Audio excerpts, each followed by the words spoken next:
Yeah, good morning again, everyone.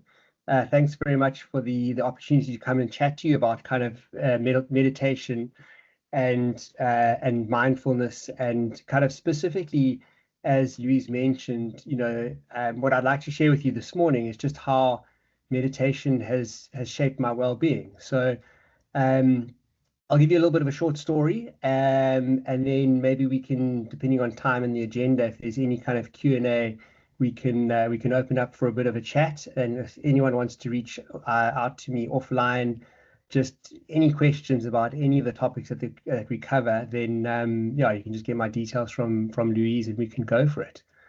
But yeah, I mean, I guess my story. So my name's Duncan Macduff, and I'm 48 years old. I've got a beautiful wife, Terry, and two daughters, Frankie and Riley, who are 10 and 11 years old.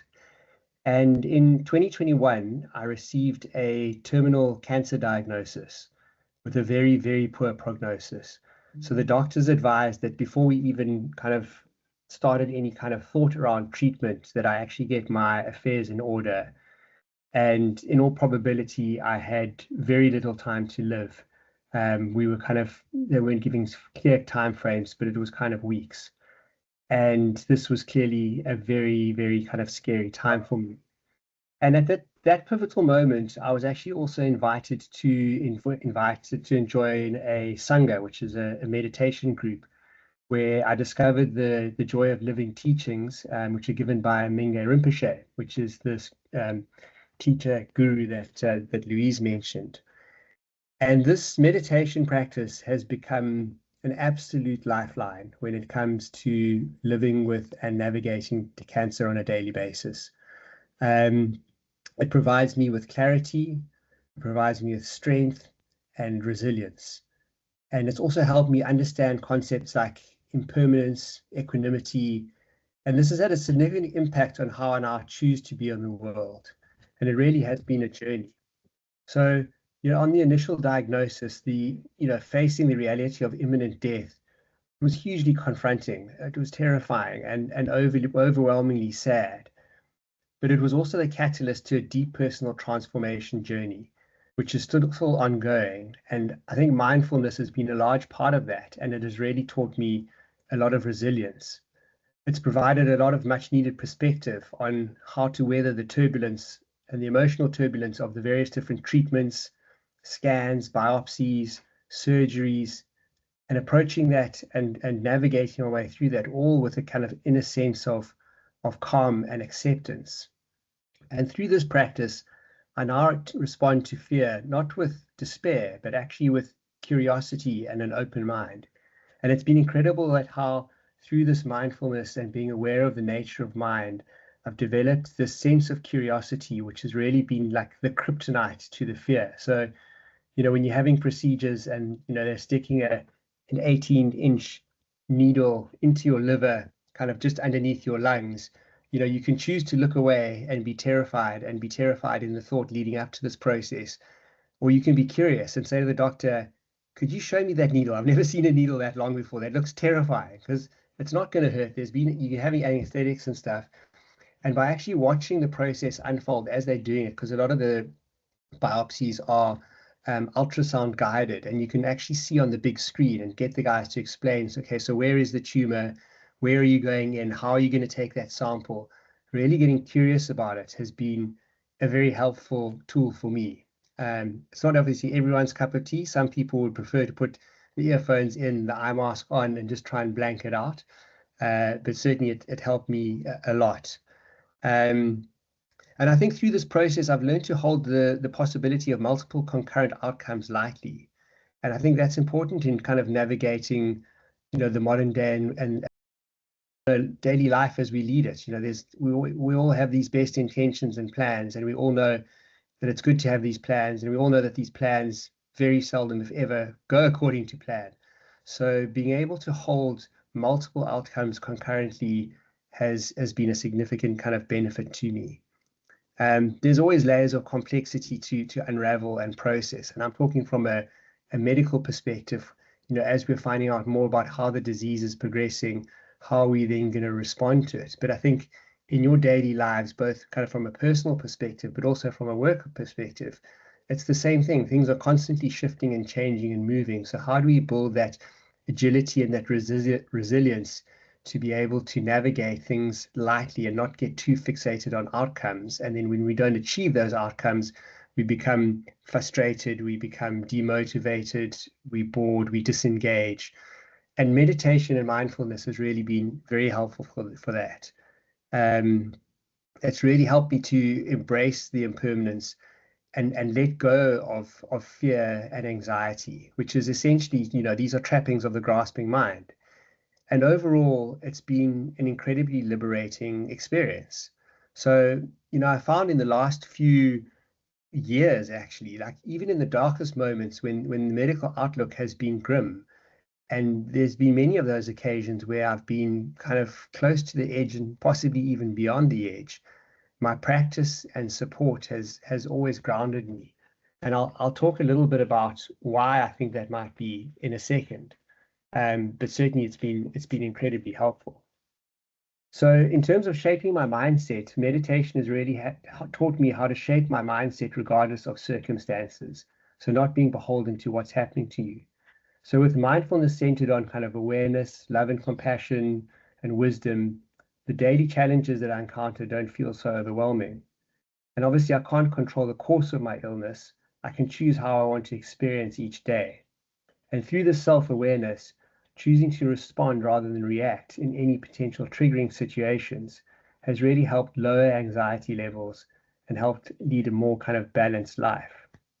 So for me, the really powerful part is the mind's power to shift perspective has been one of my greatest allies. Another thing is finding joy. So for me, nature is my absolute sanctuary. And this is where I've discovered the power of finding joy in everyday life. Whether it's kind of hiking on the mountain, spending time outdoors in the gardens, slowing down and really just looking at the small things. Yesterday I was in Silvermine. It's just opened up kind of 3 or 4 days ago. And it was very airy up there. There was a lot of mist, and with a surname like Macduff, I was thinking I might even bump into the three witches from Macbeth. But I saw amongst everything starting to bloom and flower, and amongst all the the black and the deathness, or the death that's happened from the fire in the last 5 months, there was this incredibly beautiful yellow tulip that was covered in raindrops. And I actually got out my car and walked off the path a few meters down and looked really closely at the flower, and just the intricacy of the drops of water on the petals of this flower. It was a moment of just joy, and it's meditation has helped me. It's heightened my awareness of the multitude of these opportunities, of these small nourishing moments that actually surround us every day, and they can be found anywhere. It can be sitting at your desk. It can be watching how the steam is rising off your cup of coffee, and it creates an interesting pattern. It doesn't have to be planning some great big adventure that requires a lot of time and effort. It's more about having that awareness and almost looking out for these opportunities, for these what I like to call micro joys. And essentially, these are little moments of gratitude and appreciation, and they have become essential kind of touch points that help me recharge my spirit, and they keep me in a healthy headspace. So another thing that I'd also like to briefly touch on is bringing presence to purpose. And through my journey, I've had a huge village of support from a number of people coming into my life, whether that be medical, whether it's old friends or new friends or complete strangers. And I've had a huge amount of support, and I'm very aware that not everyone is in that same circumstance. And as a result, I've got involved in a lot in patient support work and patient advocacy, and that's kind of my way of giving back and helping those who might not necessarily have the same support structure or the resources that I've benefited from. So I volunteer for two organizations. One's called INCA, which is a global organization, and the other is NetSAS, which is a local South African group. And I've presented a number of talks on the patient perspective to kind of medical panels.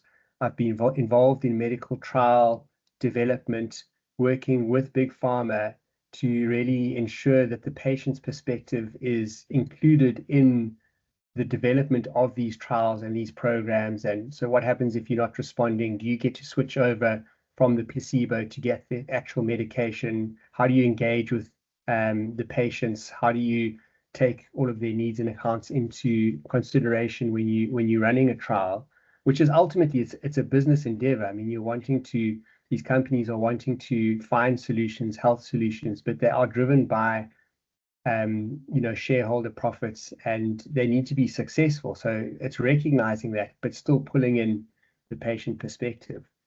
But I think where I've got the most kind of joy and purpose is actually really been supporting others who've going through the trauma of a recent diagnosis, and navigating that roller coaster of being told that you have a disease, whether it's kind of terminal or not, understanding the implications of it, the knock-on ripple effect on your family, on your partner, on your parents, on your children, your wider community, your work. I mean, it really does impact a broad community. And so being able to share my journey, I'm certainly no expert and I don't have all the answers, but I have had a lot of, I guess I've now got deep, narrow experience. And by sharing my story, if there are things in that story that resonate with others, that they can cherry pick and then bring into their own lives, then that's fantastic. And I think when I really reflect on it, meditation and mindfulness has really cultivated this sense of clarity, compassion, and a grounded presence that allows me to communicate effectively and connect authentically with others on this journey. So even though I'm telling my story, it's not getting overwhelmed and wrapped up in all of the detail of my story, because that's the other thing. It's easy to kind of, you can go into the woe is me or look how much pain and suffering that I've been through. And it's actually not about that. It's more about what are the key lessons that I can share from my journey that can help others without kind of getting on my soapbox and trying to get attention or sympathy. And this kind of leads into really, I guess, what does healing mean, and maybe trying to link mindfulness and healing. I've spent a lot of time sitting with what does it mean to heal, and I've got a few hobbies, and depending on my health, and sometimes I'm pretty strong. Like now, I've got a lot of energy. I'm buzzing. I'm like excited to be chatting to you guys. This is a new and different experience for me, so it's a cool thing to do. I'm going to enjoy the rest of my day as a result of kind of sharing this with you. But I also have other hobbies, like I enjoy bird watching, fly fishing, and then my absolute favorite is we've got a little cabin out in Baines Kloof, and there's a number of trails and hikes out there.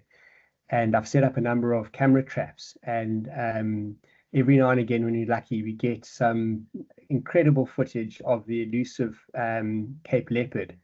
And they are just such extraordinary creatures, and it really, finding pictures on the cameras, it brings me such joy and it gives me so much pleasure. And I share that information with the Cape Leopard Trust, and it all goes into research and stuff. And maybe just out of interest, I'll flick one or two onto Louise and she can share it with the group afterwards, because I can't talk about it enough. But the point that I want to make about it is that these practices aren't just hobbies. They're actually mindfulness in motion. So it's about finding what are your micro joys, what are you passionate about, what do you enjoy, and then really diving into that. And it could be reading, it could be collecting whatever it is, different kind of pencils, it could be knitting. I don't think it matters what it is, but it's those moments where you're able to really kind of deep dive into something where you are very truly present and able to kind of clear your mind. And even if it's just for short times, many times throughout the day, it kind of leads to a more kind of balanced life. So 4.5 years later now from my diagnosis, 3 weeks ago, I met with the medical team that's been treating me, the panel. And effectively, we've now exhausted all the treatment options. So my bone marrow reserves are so low that any treatment would actually kill me. So there's always a fine line when you're treating cancer if you're going the Western medical approach. And I'm, by the way, just doing a wide combination of things, but I'm just focusing on the kind of the standard medical approach. You're walking this tightrope of how much treatment can you have in terms of, radioligand therapy, nuclear medicine, etc., chemo, that kind of stuff, to try and kill and get rid and slow down the cancer. But at the same time, you're also poisoning your body. And especially with things like chemo, there's like wide collateral damage. Some treatments are very focused and specific, but others are not. So my immune system is severely compromised. And despite all this, on a daily basis, I still experience this emotional stability, which enables inner calm and flexibility in terms of all of this uncertainty. Just thinking back about my wife and my young children, it gives me personal agency, which is very important to me. It enables me to choose my mindset, regardless of the current prognosis and situation. And then just going back to finding joy and unexpected beauty, even during hardship. So, maybe I'd encourage you when you have your next coffee break or you have lunch this afternoon, just like go and find something for a minute that gives you joy. And it might be a tidy desk. It might be something that you've hung on the wall in your house or whatever it is. But I would challenge you just to go and find that little bit of micro joy in the day before you carry on with your work. And for me, really, mindfulness has it's reinforced that healing happens through presence, attention, and connection. It doesn't happen in a straight line, and it's not really about getting back to where you were before, but rather moving forward from a different position than you're in today. And actually not even necessarily moving forward, but just moving. I think there's something you were speaking, Louise, at the beginning about mindfulness and movement. Healing is about movement, actual physical movement, but also movement from a spiritual perspective, an intellectual perspective, relationships. Is that phone call that I've been meaning to make that I just keep putting off? Like, maybe I'm just going to make that phone call today. Let me just clear that blockage.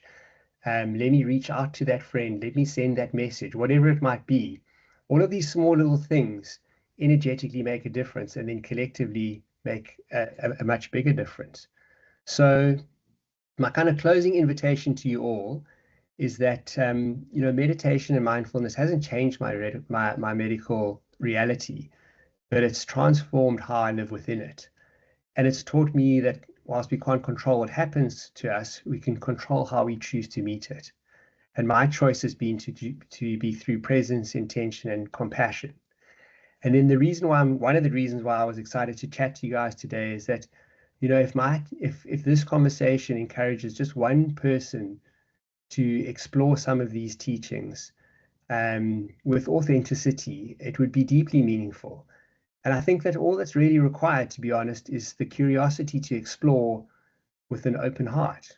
And it's nothing more than that. So I encourage you and highly recommend you dive in because the water's warm. Thank you. Duncan, that was amazing.